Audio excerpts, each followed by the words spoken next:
Pero sorpresa hoy día, sorpresiva hoy día. Tenemos dos invitados. El invitado que vamos a presentar después, tenemos un invitado que ya está con nosotros. Fernando García, ¿lo conocen?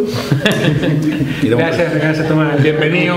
Mira que yo no tengo los recursos que ustedes tienen para ir a hacer el tiempo Tomás a Mendoza. Además parece que te costó llegar por lo que escuchamos, ¿o no? Me quedé en pana. ¿En pana? Sí, ahí estuve empujando ahí con los compañeros. La última vez que estuviste por acá te robaron el auto. No, sí, los autos no tenemos un amor con el auto. ¿Cómo están? Muy bien. ¿Cómo? Buena experiencia Punta Vaca, ¿no? Muy lindo el programa anterior, la verdad que estuvo muy bonito. Entretenido, me encantó. En la altura ahí, muy bonito, muy bonito. Para los que no lo vieron, está en el blog, está en YouTube también, ¿no es cierto? A 2.500 metros en el Parque Punta de Vaca con un analista internacional. Fue un muy lindo programa. Muy bueno. Aprovechamos a hacer todo un análisis de lo que estaba sucediendo en el mundo, Siria, fue con Javier Torcarchiar, así, súper interesante. Sí, bueno, a ver si por otro volvemos a hablar del tema, porque yo quedé me picó la lengua. Tú mandaste por alguna cosa. Sí, yo creo que diéramos un programa acá sobre el tema internacional. Sí. Bueno, hablar porque, tenemos para rato todavía con ese tema. Oye, ¿cómo estás tú esta semana tuya con todas las cosas? Bueno, una semana en que partió en Punta de Vaca y de ahí me vine para acá. Ha sido una semana claramente centrada en el tema de los 40 años.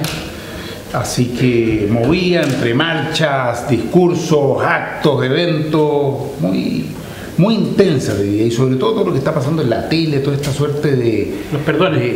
Pero no solo los perdones, me ha llamado mucho la atención esta suerte de ¿cómo se llama lo que hubo en España? De destape que se está produciendo con todos los temas de la dictadura, del golpe, de lo que pasó posteriormente. Así que me pareció muy interesante. Ni hemos saludado, ¿no? Yo creo que deberíamos... Toda la razón, estamos saludando a nuestros amigos que están por acá y los que están por allá, ¿no es cierto? Efren, saluda tú para que... Se supone que a él le toca saludar.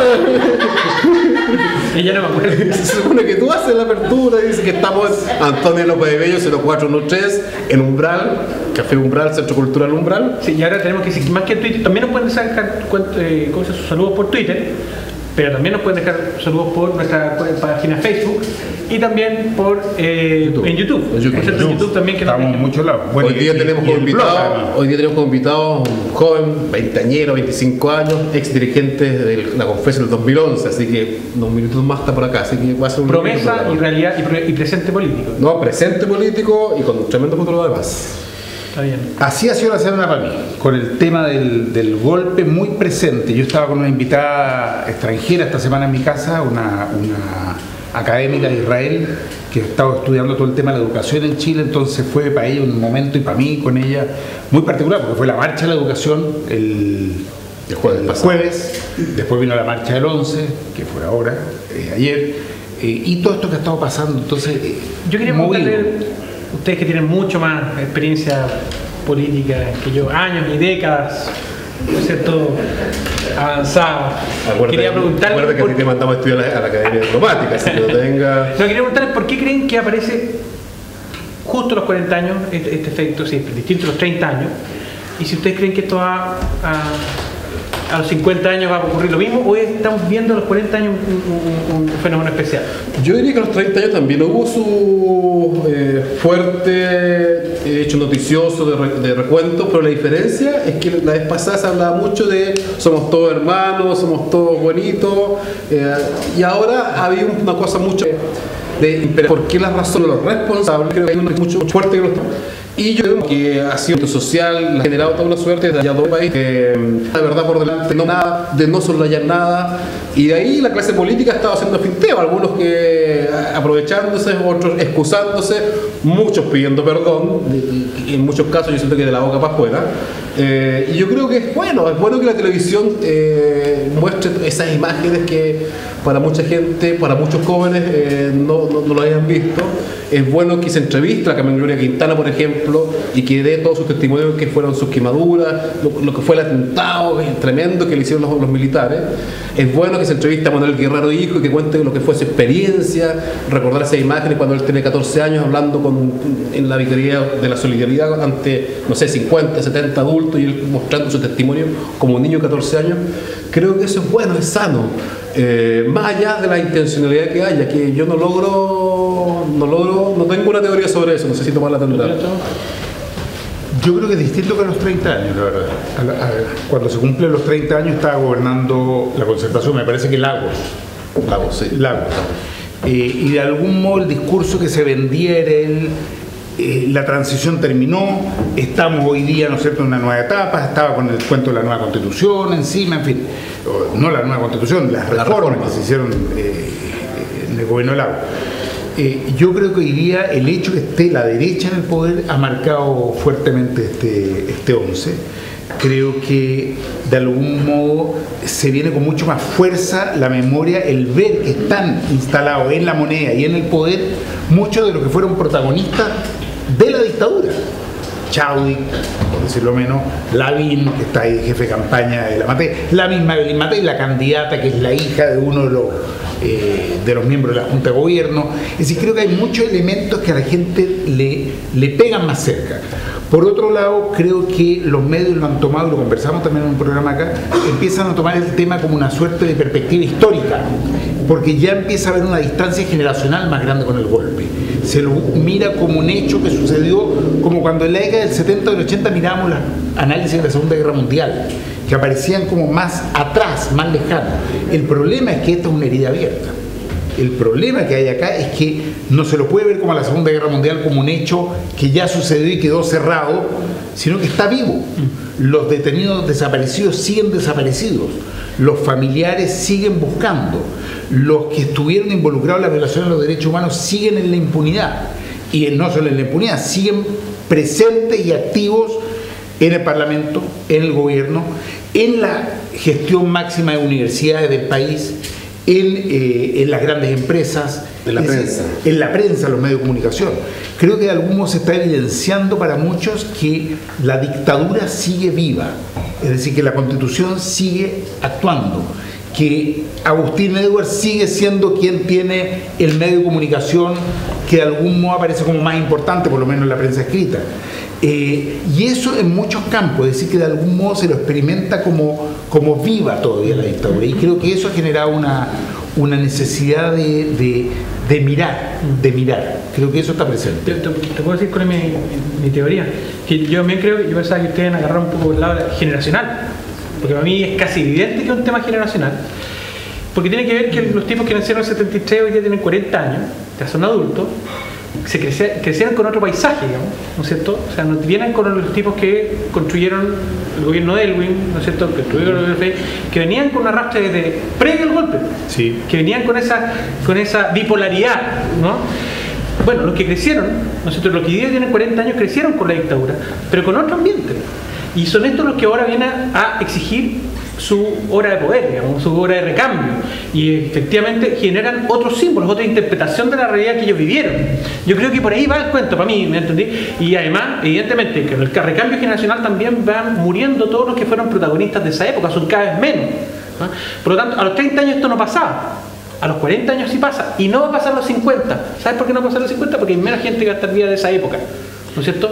Entonces yo creo que se instala esta idea de que el recambio generacional que va surgiendo y va permitiendo que las nuevas generaciones sean las que se hagan cargo de este cuento, y los que le van a exigir al final, incluso en Mercurio, van a tener que exigir en algún momento, las nuevas generaciones van a tener que exigirle, y no solamente el perdón. Tú dices esos perdones que yo no creo, pero de todas maneras, aunque uno los ponga en duda, es muy significativo lo que está pasando y muy diferente a épocas anteriores, que tienes los magistrados reconociendo, ¿no es cierto? No, eso es... La Corte Suprema, que está bien, no pide perdón, pero hace una culpa. Sí, los medios de comunicación, salvo el Mercurio, que empiezan a revisar el tema. Más diría, ¿no es cierto? Bueno, pero empieza a desencadenarse un proceso, y a mí eso me parece muy significativo. O sea, a mí lo interesante que me parece es que ya son muy pocos los que defienden la dictadura. Y quien lo defiende, como Evelyn Matei, queda muy mal. O sea, quienes empiezan a justificar, quienes empiezan a explicar, quienes dicen que acá hubo un contexto, ya cuando empiezan a hablar de que acá hubo un contexto para explicar los asesinatos, las torturas, las desapariciones forzadas, ya quedan muy mal. Entonces, en ese sentido, sí, hay un avance muy fuerte. Yo quiero resaltar eso, ¿eh? Son muy pocos los que la defienden. Tan pocos son que es muy pintoresco. No, tú tienes a Hermógenes Pérez de Arce, que es un loco. Después tienes a Moreira, Gonzalo Roja, que queda... Sí, pero que historiador es impresentable. Es decir, incluso gente de derecha te dice eso no es serio como historiador. Es decir, un tipo que se pone a hacer apología de lo que fue la dictadura no tiene criterio de lo que es ser un historiador, que es tomar distancia de los hechos, poder analizarlo con una cierta neutralidad o frialdad, aunque se cuele un poco. En términos científicos son mojones de acequia. O sea, son nada. No conocía ese término. No, sí, no, El científico. ¿Ese por tu parte cientista político o de periodista? No, diplomático. Diplomático. Yo creo que nos da posibilidad para pasar a la segunda parte de este programa. Sí. Pero yo quiero preguntarle, a Sebastián, yo también quiero preguntarle el tema de los perdones, porque también es un tema. A propósito de lo generacional, vamos a traer y a presentar a Sebastián Farfán. Pasa por acá, Sebastián. La generación de recambio. Sí, gracias. Como estamos, vamos a tratar de tenerlo más controlado. Una presentación porque es importante tenerlo acá. Sebastián Farfán es uno de los dirigentes destacados del año 2011 del CONFECH. Fue secretario general de la Federación de Estudiantes de la Universidad de Valparaíso. Tienes 25 años, estás saliendo de la licenciatura de Historia y actualmente, y lo más importante, es candidato a diputado por la lista de Marcel Clot, la lista del Partido Humanista, candidato a diputado por el distrito de Valparaíso y la Pascua de Juan Fernández. Así que bienvenido, Sebastián. Teníamos muchas ganas de escucharte, así que por fin te tenemos acá. Y los otros elementos y otra faceta de Sebastián que se me escapaba, no menor, que él es miembro de la Unión Nacional de Estudiantes, que también queremos que nos cuente un poquito sobre eso. Bienvenido, Sebastián. Muchas gracias por la invitación. La verdad que costó mucho poder reunirse, pero al fin estamos acá. Estoy muy contento de estar. Yo partiría por la UNE, yo diría por una curiosidad personal, que es, entre tantos movimientos que, no sé si surgieron, pero que se expresaron en lo que fue la movilización del 2011, estaban los autónomos, estaba Renovación Democrática, la UNE, más los movimientos estudiantiles de los partidos políticos, del Partido Comunista, Socialista, Humanista, en fin. Entonces mucha gente no sabe qué es lo que es cada uno de estos movimientos. Y además en esa época se los veía actuando todos juntos. Hoy día hay muchos que son candidatos que provienen de los movimientos pero que están en distintas listas. ¿Qué es la UNE? ¿De dónde surge? ¿Cuáles son sus planteos? Cuéntanos.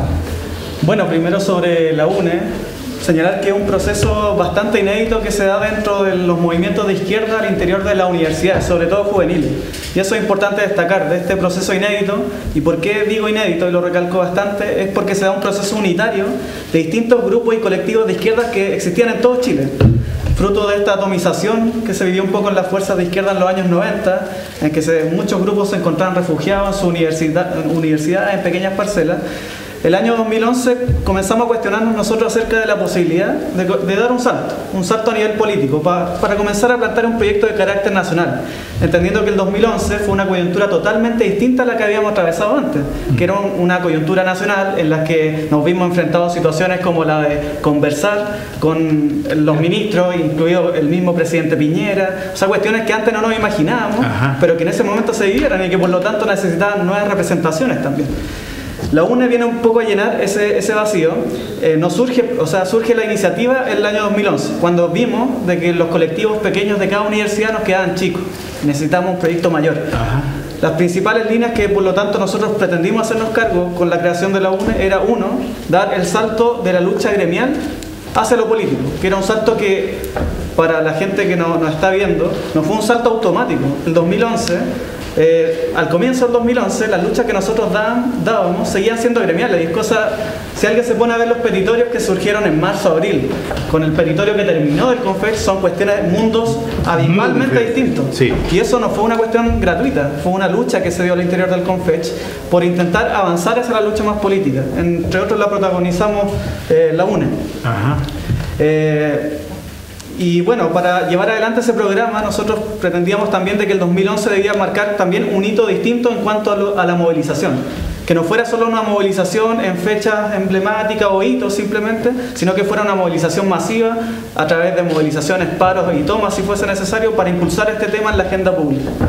Esas cuestiones nos caracterizaron en su comienzo y bueno, y el 2012 derivó en este congreso fundacional que nos permitió crear esta organización nacional para defender la educación gratuita, la democratización y además demandas políticas más nacionales y transversales al simple ámbito educativo. Sebastián, una pregunta, porque yo siento que lo entretenido de la UNE es lo que acabas de relatar, que esa fragmentación, esa cosa de islas por distintos lados que uno veía en las universidades y que eran planteamientos petitorios y visiones muy parecidas, que con Fernando discutía, bueno, ¿por qué miércoles no se unen?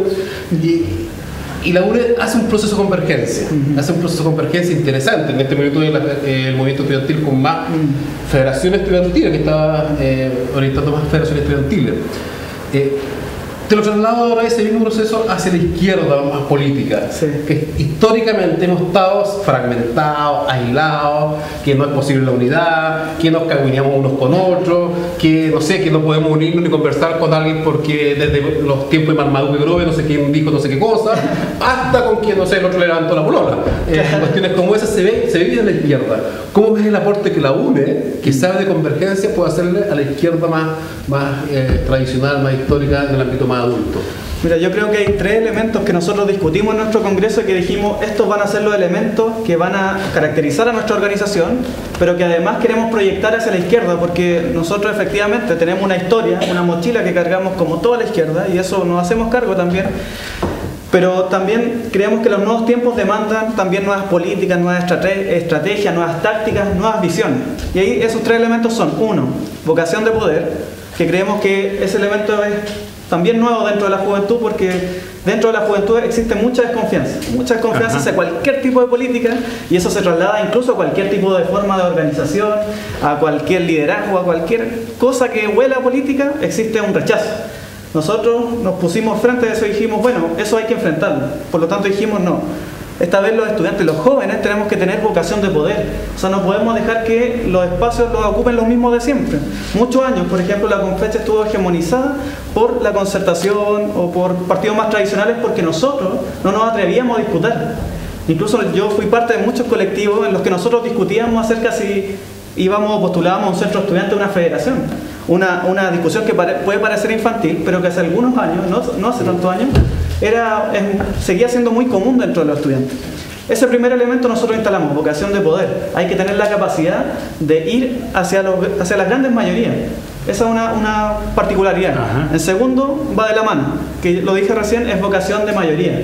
O sea, no podemos seguir autoconvenciéndonos los mismos de siempre, sino que tenemos que tener la capacidad como izquierda de, si nuestras ideas, como nosotros pensamos absolutamente, son justas, son las demandas que necesita nuestro pueblo, debemos llevarlas a esas grandes mayorías. Y eso obviamente es una responsabilidad de nosotros, por lo tanto no sacamos nada con convencernos nosotros mismos, ni seguir en la polémica chica con el pequeño grupo al lado, que yo soy más revolucionario que tú y tú no lo eres. Esa actitud un poco hasta sectaria infantil la quisimos superar con este segundo elemento, vocación de mayoría. Y tercero, y creemos que este también es un aporte hacia el futuro, es la vocación de unidad. ¿Por qué vocación de unidad? Porque hemos visto que aquellos que estamos descontentos con el sistema somos miles a lo largo de todo Chile. Lo que pasa es que los esfuerzos están muy separados, hay mucha desconfianza entre todos. Eso yo creo que es otro de los legados de la Concertación, el vaciar a la política de su contenido, el pensar que es mala la política. Y bueno, estamos todos dispersos. La UNE ha sido, yo creo, uno de los esfuerzos que se ha planteado justamente el tema unidad. Imagínate lo que fue en un congreso fundacional que duró como un año, el ponerse de acuerdo en los puntos básicos para poder llegar a constituir una organización nacional, porque habían organizaciones de distintos tipos, unas más de carácter más clásico en la izquierda, otras más abiertas y con distintas líneas políticas, y eso ponerlo de acuerdo en puntos mínimos que nos permitiesen avanzar. Por lo tanto, ese tercer elemento, vocación de unidad. Creemos que con eso podemos hacer un aporte a la izquierda, sobre todo para nuestra izquierda, que creemos que hoy día necesita urgentemente plantear un proyecto político a la gran mayoría de Chile, que es una urgencia. Pues yo quiero entrar ya más bien con un punto de vista más pedagógico, los que no pertenecemos a este mundo, a esta jungla estudiantil, digamos. Y quiero contar ahí un poco cómo, claro, tú dices vocación de unidad. Bueno, ¿cuáles son los otros grupos que más o menos disputan dentro del mundo universitario los mismos espacios de la UNE? ¿Por qué no lo son? Digamos, que nos haga un pequeño mapa para tratar de entender las fuerzas políticas que hay, de quién dependen, cuáles son los más revolutas, cuáles son los más amarillos, con el de Pigal, digamos.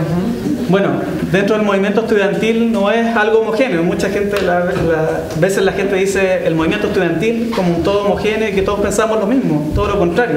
La riqueza es la diversidad. En esa diversidad hay muchos grupos políticos. Puedo decir que los más relevantes hoy, por lo menos, son el NAU, que es de la Católica, que es un movimiento que ya lleva muchos años en la Universidad Católica. La Izquierda Autónoma, que también tiene presencia en distintas universidades de Chile, la Unión Nacional Estudiantil, que también somos, sobre todo en espacios regionales, también ahora en Santiago, y podría decir yo el Frente de Estudiantes Libertarios, que también es una organización que tiene harta relevancia por el carácter nacional.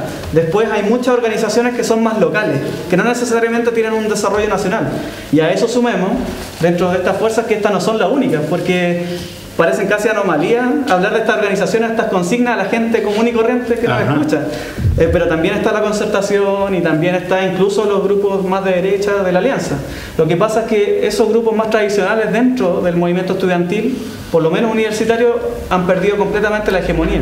Y esta hegemonía ha pasado a estos nuevos grupos. ¿Cuáles son las diferencias? Yo por eso decía el tema de la unidad. O sea, hay grandes acuerdos que creo que pueden identificar a estos distintos grupos que nombré recién. Saco de la concertación y la alianza. Que son sobre todo la lucha por los derechos sociales, dentro de eso la educación, que creo que es un tema de consenso hoy día, hablar de educación pública, avanzar en la cobertura completa y de calidad. Decía recién democratización, el cambio de la visión de la educación que tenemos que tener en Chile y también la necesidad de transformaciones más profundas que la educación. Ahí hay un gran paraguas de contexto. Ahora, ¿cuáles son las grandes diferencias que van separando a estos grupos? Es acerca de la visión más estratégica que se tiene, o sea, la visión más a largo plazo de lo que se quiere construir. Porque hay algunos de esas organizaciones que, por ejemplo, yo pienso que el NAU no se plantea una transformación para decir concretamente más allá del sistema capitalista, o al menos no lo ha planteado públicamente. Y eso marca una diferencia, por ejemplo, con nosotros, que creemos que el sistema capitalista, bajo las lógicas que tiene, hoy día no nos sirve como modelo y tenemos que avanzar a una sociedad postcapitalista. Ahí se divide, por ejemplo, agua entre ellos y, por ejemplo, nosotros o el FEL. Después, en visión acerca de mundo, de la construcción que se tiene que hacer. Algunos pensamos que la visión no necesariamente pasa por el Estado, como un todo absoluto, siendo que sí es un escenario de disputa. Pensamos que es a través de la construcción de poder popular. Y ahí se empiezan también a marcar agua.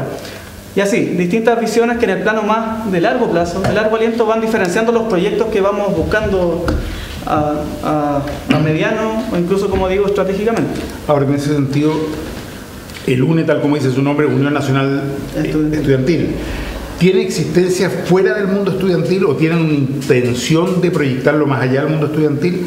Porque al mismo tiempo tú dices, el movimiento estudiantil, y por tanto el UNE me imagino también, pasaron de las reivindicaciones puntuales, gremiales, a los temas nacionales, donde me imagino estará el tema de una nueva constitución, me imagino el tema de recuperación del cobre, no sé, me imagino los grandes temas país. ¿Cómo se proyectan en el sentido de la UNE más allá del tema propiamente estudiantil? Ese es un tema que está abierto hoy día en nuestra organización y lo digo porque creo que es sano que vean que este debate que se está dando.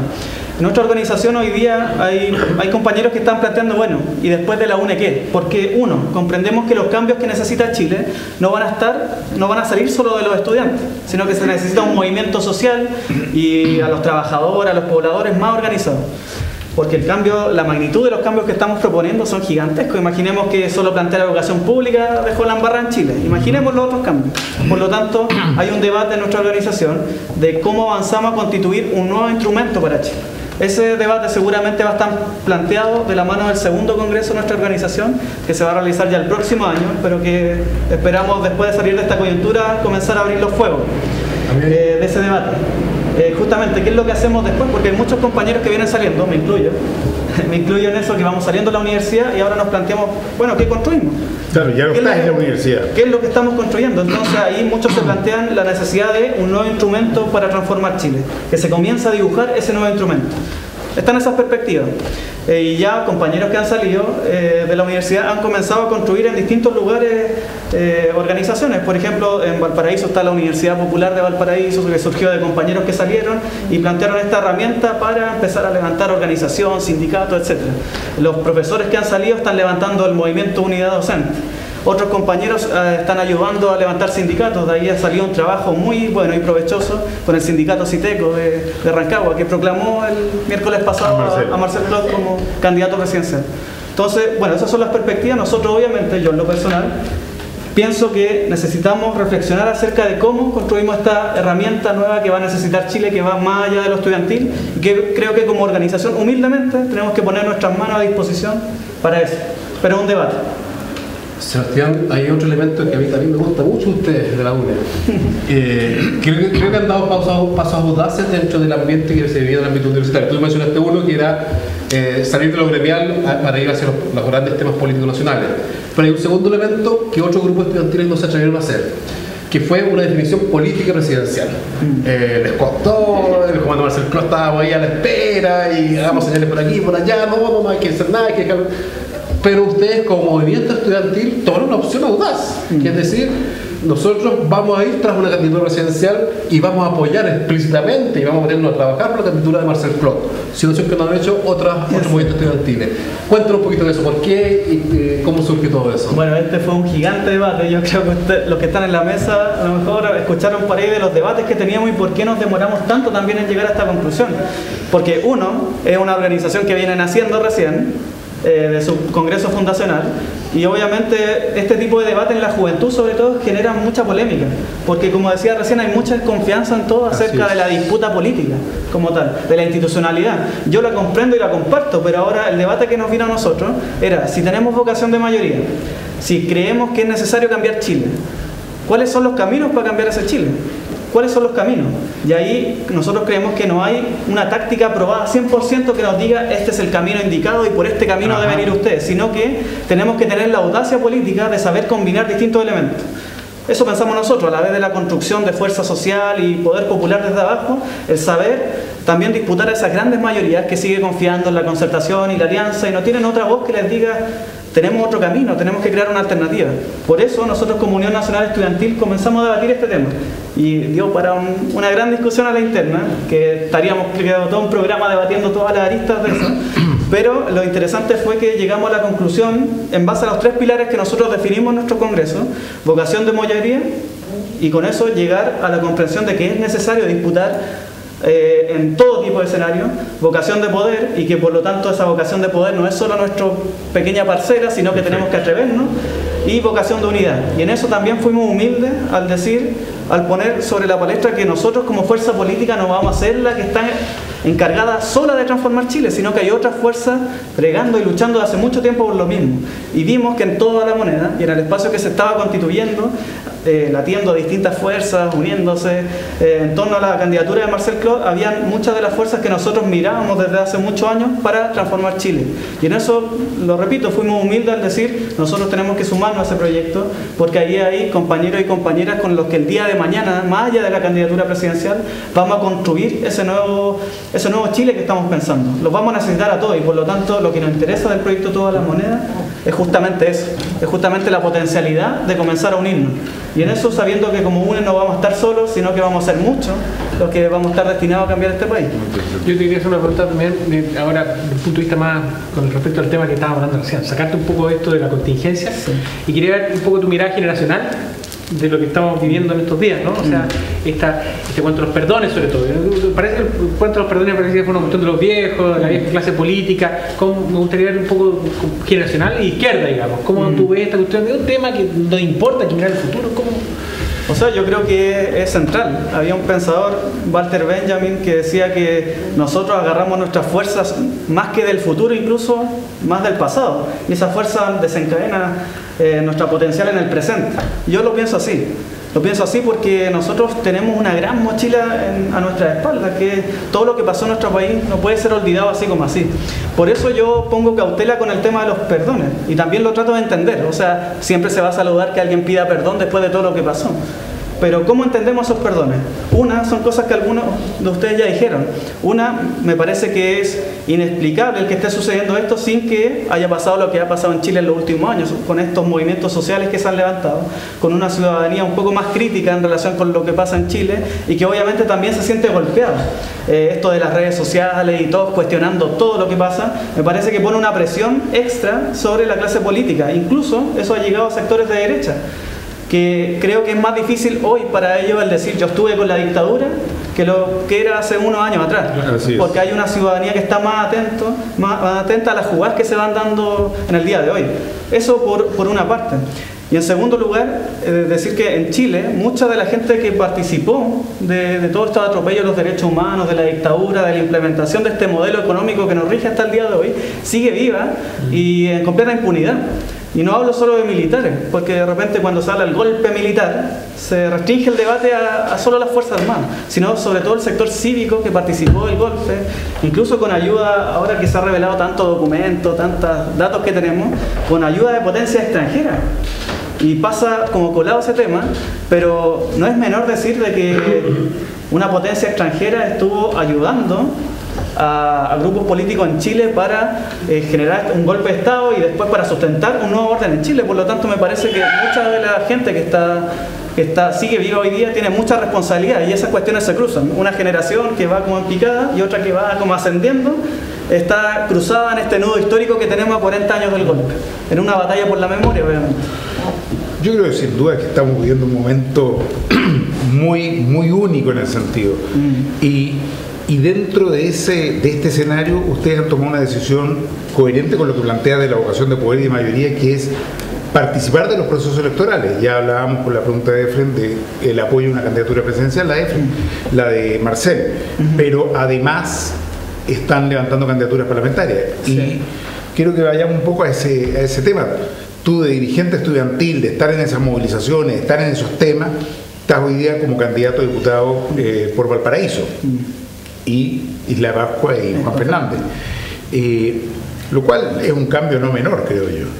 Sí. Te enfrentas a otro tipo probablemente de problemáticas, de demandas, de expectativas de la gente. Es mucho más mezclado seguramente lo que uno se encuentra en una ciudad, de gente que te pide que arregle la vereda, ¿no es cierto? Que uno lo ve, la demanda muy puntual, muy local.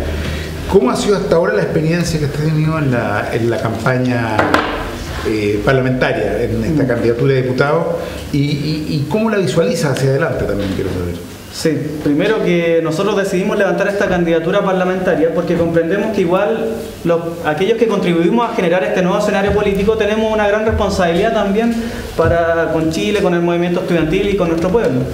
Entonces asumimos este desafío con todo lo que ello ha requerido, también con mucho aprendizaje para nosotros, que eso también es relevante. Nosotros estamos aprendiendo como nueva generación a cómo se manejan estas cosas.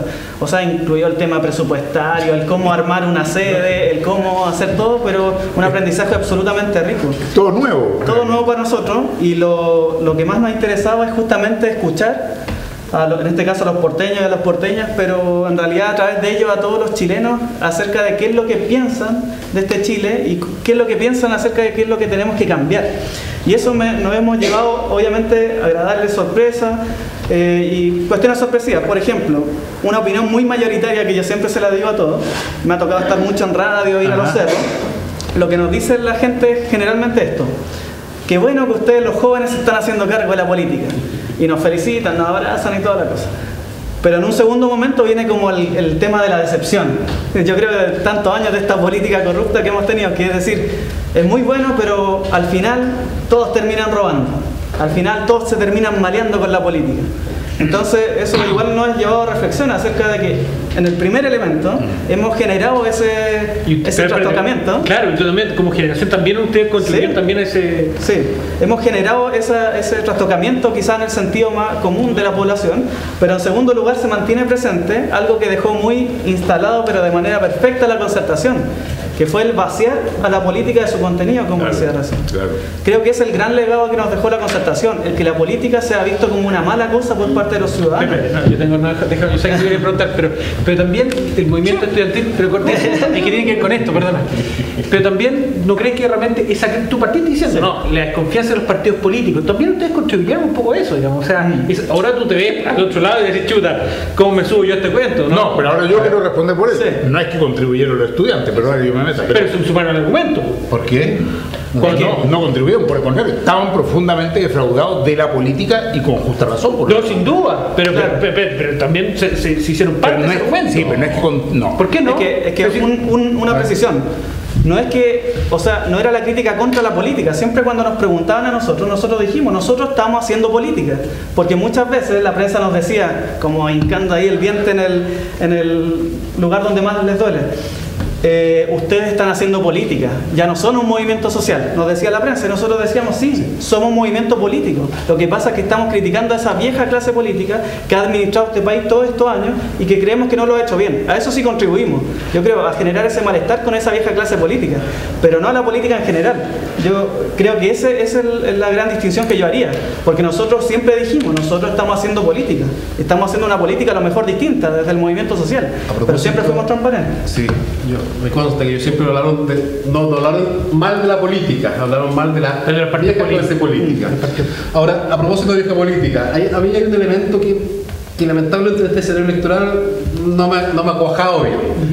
Y yo creo que nosotros como Partido Humanista hicimos un esfuerzo y despejamos candidaturas en distritos donde iba gente joven con una clara definición política en contra del duopolio, que es el caso de Pancho Figueroa, la izquierda autónoma en Ñuñoa, en Punta Arenas Gabriel Boric, y en esos ambos distritos y en Coyhaique no levantamos candidatos porque nos parecía interesante que los votos progresistas, de izquierda, alternativos, vayan y se concentren en estos candidatos jóvenes. Y cuando hicimos ese gesto, le dijimos a la izquierda autónoma, mira, nosotros estamos haciendo esto sin reciprocidad, pero mucho nos gustaría que se resuelva el problema de Valparaíso, donde va 2 dirigentes estudiantiles, que nos parece insólito, va Sebastián Farfán, tú, más la Daniela López de la izquierda autónoma. Y nosotros esperábamos que la izquierda autónoma tuviera esa posibilidad de bajar la candidatura de Daniela López, no por ella, que es muy buena dirigente, muy buena persona, sino en términos de gesto político, así como lo hicieron otros distritos. Sin embargo, no se pudo hacer eso. Y a Pancho se lo preguntaba acá y dio una respuesta que no me gustó mucho. Me gustaría saber tu opinión sobre eso. Sí, la verdad, y siendo súper sincero, nosotros de izquierda autónoma esperábamos más altura de mira en este tema. ¿Por qué lo estoy diciendo? Porque nosotros desde antes nosotros siempre hemos mantenido conversaciones con todos los grupos políticos acerca de distintos temas. Uno obviamente era el tema parlamentario que se nos iba a venir este año. Nosotros ya le íbamos diciendo, dando señales a ellos que nosotros íbamos a apoyar una candidatura presidencial y teníamos la intención de levantar una parlamentaria. Que en este caso, lo recuerdo bien, no es solo la mía, sino que estamos impulsando también la de Luis Soto en el interior de la quinta región. Sí. Y las dos nosotros dijimos que teníamos la intención de levantarla. Ellos lo comprendían perfectamente, pero después, bueno, nosotros sentimos que recibimos esta bofetada porque para construir unidad también se tienen que dar esos gestos. Nosotros hicimos una declaración incluso previo a que ellos estuvieran levantando su candidatura oficialmente de la Daniela, o cuando ya estaban en ese proceso de juntar firmas, en el que nos comprometimos a apoyar al Pancho Figueroa, al Gabriel Boric, incluso a Giorgio Jackson. A lo mejor no con todos compartimos todos los horizontes, pero sí creemos que nos une un momento histórico y político clave en Chile, que es el de construir ese nuevo cuerpo que creemos que tiene que transformar Chile, y en eso creemos que tiene que venir con nuevas actitudes también. Por eso nos pareció una pretensión como un poco hegemonicista, o sea, como tratar de hegemonizar todos los espacios, y en realidad nosotros llevamos una sola candidatura desde la UNE, una sola, que es la de Valparaíso, y los compañeros llevan en este momento 3. Entonces, por eso digo que esperábamos un poco más de altura de mira. Y bueno, entendemos que así son los procesos políticos. Los procesos políticos no van a culminar ahora el 17 de noviembre, van a seguir para adelante. Nosotros en eso, evidentemente nuestros compañeros de la UNE existe como un poco de desilusión con lo que dice Izquierda Autónoma. Y eso hace más difícil obviamente nuestra relación, pero nosotros esperamos que post 17 de noviembre sigamos en conversaciones, en relaciones. Sabemos que ellos están en la misma trinchera que nosotros y vamos a tener que avanzar en conjunto, pero en este punto esperábamos otra actitud. Sí, lamentablemente muchas veces la vocación de poder con la vocación de unidad terminan Claro. chocando. Entonces empiezan a prevalecer distintos intereses puntuales, locales, de cada organización por sobre el interés común, que es lamentablemente lo que viene pasando a la izquierda desde hace mucho rato. Pues nosotros estamos alegando respecto a la concertación y cómo ha instalado ciertas cosas, pero yo hago una autocrítica de la dificultad que hemos tenido en la izquierda política y social para construir un gran movimiento unitario que anteponga grandes proyectos por sobre los propios de cada uno. A mí me gustaría saber, y parece que estamos ya Con el tiempo, sí, el tiempo. última pregunta, todo. Bueno, mi última pregunta. Lo que me gustaría saber es cómo visualizas el movimiento estudiantil a futuro. ¿Qué crees tú que viene? 2014, 2015, ¿para dónde deberá ir? ¿Cómo se deberá orientar el movimiento estudiantil cuando tú y muchos otros ya no estén ahí en la universidad? Me parece que el movimiento estudiantil dejó una vara muy alta, trazada, pero ya está trazada y que por lo tanto nadie podrá borrar, que es los horizontes que se instalaron en el 2011, educación gratuita, pública, de calidad, con recuperación de recursos naturales, asamblea constituyente, etc. Esos horizontes me parece que son imposibles de echar abajo, porque ahora puede ser que en el movimiento estudiantil eventualmente nos pongamos a volver a luchar por la pequeña migaja y a las negociaciones ocultas a la espalda de los estudiantes, y a mí en realidad lo que me parece es que nosotros esos horizontes, con independencia del movimiento estudiantil, porque recordemos que ese movimiento estudiantil es muy amplio, reúne desde gente de la Alianza hasta gente de lo más izquierda que existe, pero esa independencia nos va a permitir ir presionando cualquier tipo de gobierno que esté en el Ejecutivo. En esto incluyo incluso hacia nosotros llegamos a la moneda. Ajá. En noviembre. O sea, si nosotros estamos en el todo la moneda y como así esperamos llegamos a la moneda en noviembre, creo que el movimiento social no debe detenerse, todo lo contrario, y bien lo ha dicho Marcel Claude. El movimiento tiene que seguir luchando por sus reivindicaciones, y esa va a ser la única garantía que nos va a permitir seguir abriendo las puertas, las ventanas, para poder avanzar. Creo que ese es el camino del movimiento estudiantil, quedó trazado, pero ahora lo que falta, aparte de eso, y como segunda tarea, aparte de esa independencia y movilización, es que el movimiento estudiantil avance con más organizaciones, constituir un cuerpo más grande, ya no solo estudiantil, sino social. Bueno, ya estamos con la hora, pero Así se nos pasa. fue realmente un agrado escucharte. A mí lo que me gusta de la UNE es que son todos cabros que muy informados, con muchas definiciones, pero horizontales, no son figuritas, no son como he visto en otros movimientos estudiantiles que se ponen un poquito como políticos chicos. Ustedes son bastante de llano, bastante... Yo igual voy a hacer una última pregunta. Es entretenido ser candidato, ¿no? ¿Te ha gustado? Súper entretenido, ¿Sí? súper entretenido. Porque, ¿La he pasado bien o no? Sí, la he pasado bien. La he pasado bien porque estamos construyendo y eso siempre es interesante. Gracias, Sam. Nos Muchas vemos gracias. el próximo lunes. El próximo lunes, Teníamos ganas de hablar temas internacionales, a ver si lo También, concretamos. el el próximo ¿Te lunes tenemos parece? periodo 18, me parece. Una semana de feriado tenemos. Hay como Bueno, lunes como día de Semana de la Patria, hablemos de la no patria. de la no patria. Ah. Eso, y las empanadas, el Claro, concurso, sí. todas esas cosas. Claro. Pero ahí nos vemos.